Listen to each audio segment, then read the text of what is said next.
You paid $70,000 for your truck. You have the title. You have the keys. You drove it off the lot yourself. And you don't own it. Not fully. Not anymore. And the worst part, you agreed to it. You signed it. It was buried on page 47 of a document nobody reads, and the dealership was counting on that. Here's what's actually happening inside the American truck industry right now, and once you see it, you can't unsee it. Let's start with something that already happened. In 2022, a Tesla owner in California woke up, walked to his driveway, and found his car had lost features overnight. Autopilot? Gone. Heated seats? Gone. Functions he used every single day vanished because Tesla pushed a software update that redefined what his purchased vehicle could do. He didn't break any rules. He didn't miss a payment. The company just decided his ownership had limits. You probably thought that was an EV problem, a tech company problem, a Silicon Valley problem. It's not. It's coming for your truck. It's already there. Ford, GM, Ram, Toyota, every major truck manufacturer has spent the last 4 years quietly rebuilding their vehicles around one core principle. The truck is not a product you buy, it's a platform you license. And the features riding on top of that platform? Those belong to them. Forever. Think that sounds dramatic? Open your Ford account right now. Look at what Blue Cruise actually says in the terms. It's a subscription. Hands-free highway driving, the feature they advertised on television, the one that influenced your purchase decision, costs you $800 a year after the trial ends. Cancel it, and the hardware sitting inside your truck, hardware you paid for, gets switched off remotely. You are renting access to your own vehicle. GM Super Cruise works the same way. OnStar, which controls your truck's cellular connection, emergency response, and remote access features, is subscription-based, and buried inside the OnStar agreement is language that grants General Motors the right to collect and share your location data, your driving behavior, your vehicle health information, and sell it to third parties. You paid for the truck. They are monetizing how you use it. This is not an accident. This is architecture. It was designed this way. Here's who benefits. The manufacturers, obviously, but also the insurance companies sitting behind them, the data brokers, the fleet of subscription services that are quietly turning every truck sold after 2020 into a recurring revenue stream.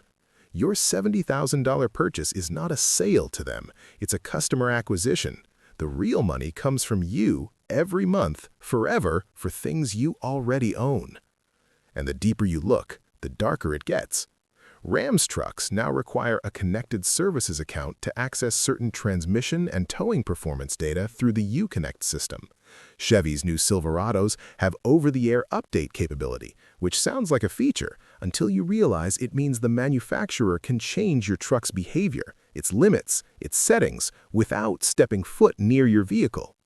Toyota's latest Tundra requires an app connection for remote start, an app with its own terms of service, its own data collection policy, its own right to terminate access at any time. Terminate access to your truck that you own. There's a word for this in the software world, DRM, Digital Rights Management.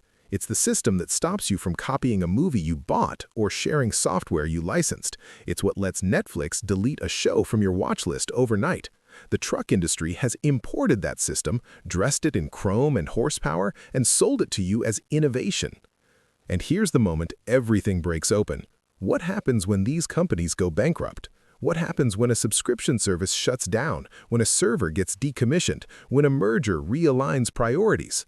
The hardware in your truck doesn't disappear, but the software unlock that makes it work, that can vanish overnight. There are already forums full of Ram and Ford owners whose connected features stopped functioning after a server migration. Their trucks didn't crash, the features just died. And the warranty? It doesn't cover software. You hit the wall. You realize you don't have a truck. You have a truck-shaped subscription service with a really heavy chassis. So what do? Smart owners have started using what I call the transparency stack. 3 specific steps that give you real leverage before you hand over $1. Step 1. Before you buy, request the full connected services agreement in writing, separate from the purchase contract. Not the brochure, the actual legal terms. Ask specifically which features require an active subscription to function, which features can be remotely disabled, what data is collected, and who has the right to purchase it. If the dealership can't answer those questions clearly, that's your answer. Step 2. Negotiate feature buyouts at the point of sale. Some manufacturers will lock in subscription features at a fixed one-time cost if you push during the transaction. This works especially well on fleet and commercial purchases. Ask for it in writing. If they say it's not possible, ask to speak to a fleet sales manager. The language exists. You just have to demand it. Step 3. Document your vehicle's software version on the day of purchase. Screenshot every active feature. Store it. If a future OTA update removes or degrades functionality you paid for, that documentation becomes the foundation of a consumer protection complaint, and in several states, it has teeth under existing lemon law frameworks that manufacturers haven't fully lobbied away yet. Smart truck owners already know this. The ones who are getting out of these purchases clean, keeping their features, protecting their data, they asked the right questions at the right time. They treated the purchase like a legal negotiation, because that's what it is. You didn't just buy a truck. You entered a contract with a technology company that makes trucks as a side business. And if you think the subscription model is the endgame, if you think this is as far as it goes, there's one more layer underneath all of this that nobody in the mainstream truck media is talking about yet. It has to do with right to repair. And what's quietly being decided in Washington right now could mean that in 5 years, you won't legally be allowed to fix your own truck without manufacturer authorization. That story's coming. Stay close.